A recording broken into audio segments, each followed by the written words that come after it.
Halo sahabat Dorevole, kembali lagi bersama dengan saya dan hari ini ada tamu spesial bersama-sama dengan saya. Siapakah namanya? Namanya adalah Pak Dedi. Apa kabar Pak? Luar biasa. Beliau ini adalah aplikator yang sudah sangat dikenal di bidang otomotif dan sangat handal dalam aplikasi spray. Dan tentunya ini adalah tempat baru kita semua, Dorevole. Hari ini kontennya kami semua akan memberikan edukasi bagaimana cara agar angin spray gun Anda itu keluarnya bagus, jernih, tidak ada minyaknya dan juga tidak ada airnya teman-teman. Karena tentunya kita tahu kalau misalkan ada minyak dan airnya itu akan sangat-sangat mengganggu. Akan ada semacam kayak kotoran atau ada semacam kayak minyak sehingga membuat cat itu tidak bisa mulus dan lain sebagainya. Dan tentunya di depan saya sudah ada peralatan yang lengkap untuk membuat angin spray gun Anda yang dari kompresor itu keluarnya sangat-sangat jernih. Yang kita istilahkan alat ini yaitu dengan cara water trap. Apa itu water trap? Langsung saja kita tanya kepada ahlinya Pak Dedi. Apa sih Pak sebetulnya water trap itu? Water trap itu adalah water itu adalah air, trap itu adalah perangkap. Oke. Jadinya merangkapkan Menjebak lah istilahnya menjebak, oke. Menjebak si air ini untuk tidak langsung masuk ke selang. Oke. Sebelum masuk ke spray gun yang kita gunakan. Oke, itu water trap ya Pak ya? Water trap.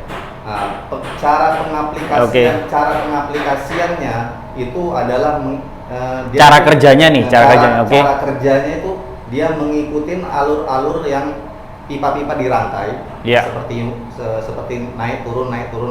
Ya. Tuh nanti ada seperti ada regulatornya juga. Oke. Inputnya dan outputnya itu nanti kita akan merangkainya bersama-sama. Nah, supaya teman-teman ada gambaran, kalau misalkan tadi Pak Dedi menjelaskan secara teori, mungkin Anda semua bingung. Apa sih, bagaimana mekanismenya, cara kerjanya, nanti kita akan merakitnya dan diperlihatkan secara detail kepada teman-teman semua.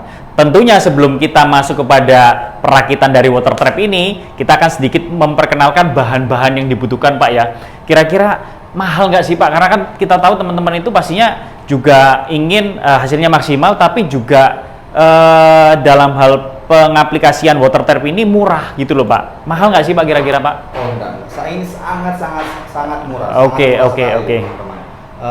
Mungkin bisa langsung Pak diperkenalkan Pak. Bahannya itu salah satunya adalah pipa. Oke. Saya kebetulan menggunakan pipa berapa nih Pak? Ukuran setengah inch. Setengah inci Pak ya? Setengah inci. Oke. Sebetulnya sih semakin besar semakin bagus. Nah, ini kamera biasanya bisa diperlihatkan? Biasanya saya menggunakan ukuran 3/4 teman-teman. 3/4 ini yang setengah inci ya? Berhubung di toko nggak ada ya. Nah, ini segini ya setengah inci. Aja. Nah Pak, ini saya mau tanya, ini apakah harus yang warna putih begini Pak? Ataukah yang warna hitam abu-abu itu apakah boleh Pak? Bisa juga, bisa. Bisa ya? Nggak masalah, sesuai selera. Kalau ada yang warna pink nggak apa-apa Pak. Oh nggak apa-apa ya? Waduh, jangan Pak. Lebih bagus warna putih. Warna putih. Warna yang transparan. Oh transparan. Nanti pada saat air itu penuh, itu ada di pembuangan yang paling bawah itu terlihat. Gitu. Oh supaya teman-teman semua melihat ya, melihat bahwa ini memang berfungsi dengan baik. Mungkin seperti itu Pak ya. Oke. Supaya tidak mengira-ngira. Nah, ini tadi ada yang panjang Pak. Terus yang pendek ini kurang lebih nanti untuk yang merakit-rakitnya itu ya. Untuk rangkaiannya aja. Oke. Terus yang diperlukan adalah yang kedua adalah T, sambungan T. Kamera dekat dong, jangan jauh-jauh nanti biar pemirsa ini bisa melihat ya. Nah, ini yang L. Ini elbow ya, istilahnya elbow. Biasanya kalau di tukang-tukang itu, di tukang bangunan namanya elbow. Elbow, yang ini T. Oke, untuk shocknya itu ya. Tetap juga ukurannya setengah. Setengah, sama-sama setengah pipa, ini elbow setengah, T-nya juga setengah. Nah, ini Pak, apa ini Pak? Kalau ini keran pembuangan, keran stop. Fungsinya Pak? Stop on. Jadinya nanti apabila dirasa itu sudah penuh, ya. Ada air, ada kandungan airnya, ya mungkin pemakaiannya itu sudah durasinya sudah lama, jamnya itu jam 1 bulan gitu Pak mungkin? 1 bulan tergantung. 1 bulan tergantung ya. Sering dipakai dalam beberapa jam ya. Udah langsung perlu dibuka ya Pak ya? Pasti ada air gitu. Oke. Ada air. Semakin dia ruangannya panas, biasanya itu resiko pengumpulan air itu lebih tinggi. Oke. Nanti tinggal dibuang aja, air pasti turun sendiri. Siap. Terus Ini nih Pak, ini saya melihat ada yang aneh nih Pak. Ini kenapa kok sudah ada shocknya ini ya teman-teman kalau dilihat ya. Jadi ada dratnya, terus kemudian kenapa kok harus tambah kuningan lagi nih? Apakah ada efeknya gitu? Nah ini biasanya Jelasin. kalau teman-teman itu biasanya ya teman-teman yang merakit water trap ini untuk ini kegunaannya adalah untuk input dan output. Input dan output, oke. Jadinya masuknya selang dari masuknya air, masuknya angin ke selang, dan selang itu akan dikoneksikan dengan konektor dan sebelum masuk di pipa-pipa ini adalah sambungannya ini. Oh, yang perlu yang kuningan ini Pak ya?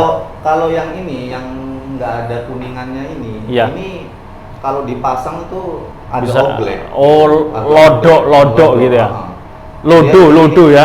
Jadi nggak rapet ya. Direkomendasikan. Saya nggak merekomendasikan, ini nggak sangat rekomendasi. Jadi rekomendasi yang kayak gini Pak ya. Nah, ini beli aja nanti. Ini ada ukurannya. Pokoknya ukuran setengah untuk drat dalam. Ukuran kuningan. Setengah drat dalam. Kenapa kok nggak kalau misalkan selain kuningan gitu Pak? Kalau selain kuningan, apakah ada efeknya kurang bagus? Kalau jarang sih. Kalau yang mau lebih bagus aluminium, tapi nggak ada. Oh. Ada sih pun mahal gitu, nggak perlu lah. Jadi mungkin lebih kuat terhadap korosi, ya teman-teman ya, betul ya Pak ya? Karena kan ada apa itu angin dari kompresor itu tentunya ada airnya, jadi bisa lama-lama kalau yang bukan kuningan bisa bikin korosi. Nah yang ini Pak, ini apakah ada spek khusus ini untuk kopel ya ini istilahnya ya? Betul ya Pak, kopel ya? Kalau masih yang bingung ya, ini pasti ada yang bingung. Kalau pemain aplikator, pemain di otomotif pasti sering tahu.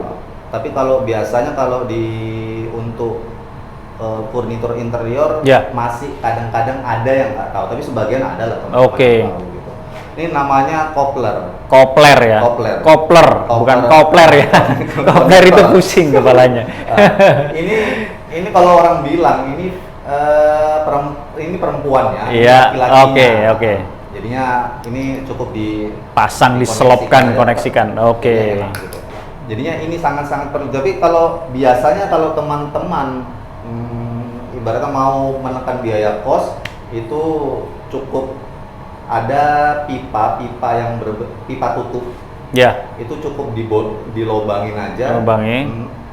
Nanti dilem. Dipasang konektornya nih, koplernya ini dipasang, lalu dilem besi. Itu cukup kuat lah, gitu. Tapi dari segi efisiensi ya kurang gitu. Jadi kalau ini kan enak bisa bongkar pasang suatu waktu. Memang lebih efisien. Lebih rekomendasi lah ya. Nah selanjutnya, ini apa ini Pak? Regulator, karena kan gini Pak, setahu saya Pak, regulator itu yang pengalaman saya selama saya melayani interior itu ya selalu cuma satu Pak. Nah ini kok ada dua, itu fungsinya untuk apa? Nah ini teman-teman, kadang orang tidak memahami dan tidak mau belajar memahami. Ada pepatah yang mengatakan jarib wala takun arifan. Jadinya tuh Pak, cobalah dan engkau akan memahaminya gitu. Cobalah, engkau akan memahaminya. Jadi kita perlu mencoba ya Pak ya. Betul, setuju Pak. Mencoba dan engkau pasti akan menemukannya. Oke. Jarib wala takun arifan. Jadinya begini, cari tahu. Jadinya jangan mau tahu, jangan nggak mau tahu gitu. Ya, setuju Pak. Ini yang biasanya dipakai oleh pemain. Ya interior. Saya rata-rata ngeliat cuma satu Pak. Ya fungsinya ini yang pertama adalah ini kan in-nya. Ya masuknya angin ya, dari kompresor Pak ya? Dari kompresor ini inputnya, dia menyaring air. Ini fungsi regulator yang pertama, tabung regulator yang pertama nih, filternya fungsinya untuk menyebar air. Menyaring air ya. Dan ini saya ulangin lagi, air dari udara yang dari kompresor ini masih mengandung air dan disertai oleh logam. Logam itu masih banyak lagi, logam halus. Terus ada logam yang berat juga, terus ada partikel-partikel yang halus itu kan, terus ada memang kandungan minyak. Nah inilah fungsinya yang filter yang kedua, regulator yang kedua, tabung kedua. Oke. Jadi biasa teman-teman itu kalau pada saat pengaplikasian, oh sudah bersih nih, campurannya sudah bagus, Ya, sudah udah disaring, semuanya sudah ya, disaring. oke. Pada saat nyepray kok bintik-bintik, Nah, air nggak ada kok. Gitu. ya, ya, Terus, ya, oke, oke. Kok ada seperti kawah-kawah, ya itu. Minyak, setuju. Jadi itu istilahnya teman-teman, kalau ada karena minyak itu crater teman-teman ya. Jadi bahasa dalam dunia coating itu crater atau seperti kawah. Jadi kalau kotor itu berarti bukan karena istilahnya sekalipun boot spray-nya udah bersih gitu kan, sudah ada seperti kayak industrialnya, sudah ada airnya yang mengalir itu. Tapi kalau istilahnya dari kompresor tapi tidak ada aplikasi water trap ini, itu bisa jadi ada kotor-kotor yang bintik-bintik itu Pak ya? Bukan bisa jadi, pasti. Oke. Karena kompresor kebanyakan Oke. teman-teman aplikator itu pasti menggunakan kompresor yang masih bukan standarnya yang pabrikan. Biasa kalau standar pabrikan itu kompresornya memakai kompresor screw. Screw ya maksudnya gimana Pak? Screw itu kompresor dia tidak memakai piston juga. Oke. Dia tidak ada olinya Pak ya? Juga. Dia tidak ada tabungnya juga. Oh ya, mungkin ini Pak. Jadi kita angin bersih. Jadi mungkin Pak Dedi sabar dulu Pak. Mungkin nanti di next sesi Pak kita akan menjelaskan. Nanti bisa terlalu panjang ya teman-teman. Seru kan? Pastinya jangan lupa untuk terus subscribe, like dari channel Durifully. Nah, oke Pak Dedi. Mungkin dari sekian peralatan ini, apakah ada hal lain lagi yang ingin Pak Dedi sampaikan sebelum kita akan masuk nanti ke perakitannya Pak? Untuk teman-teman sekalian semuanya, sahabat-sahabat Durifully, jadi jangan takut untuk mencoba. Jadi kita bisa maju bersama, tumbuh bersama, dan sukses bersama-sama. Pasti. Jangan takut untuk mencoba. Jarib wala tiftatun arifan. Jadi Amin. Barokah itu, berkat itu Pak Reno. Sumbernya adalah dari pergerakan. Al barokah fil harokah. Pak. Al barokah fil harokah. Jadinya keberkahan itu ada di dalam pergerakan. Jadinya teman-teman jangan malas untuk bergerak, untuk mencari, untuk terus mencoba belajar kualitas dan kuantitasnya hasil interior furniturnya teman-teman sahabat-sahabat Durifully. Mantap sekali. Terima kasih Pak Dedi untuk ibaratnya itu penjelasannya, hidayahnya ya kan, nasihat-nasihatnya sangat luar biasa. Jadi teman-teman, tentunya kita akan langsung mengaplikasikan bagaimana cara merakit water trap ini tanpa berlama-lama lagi. Yuk, langsung aja.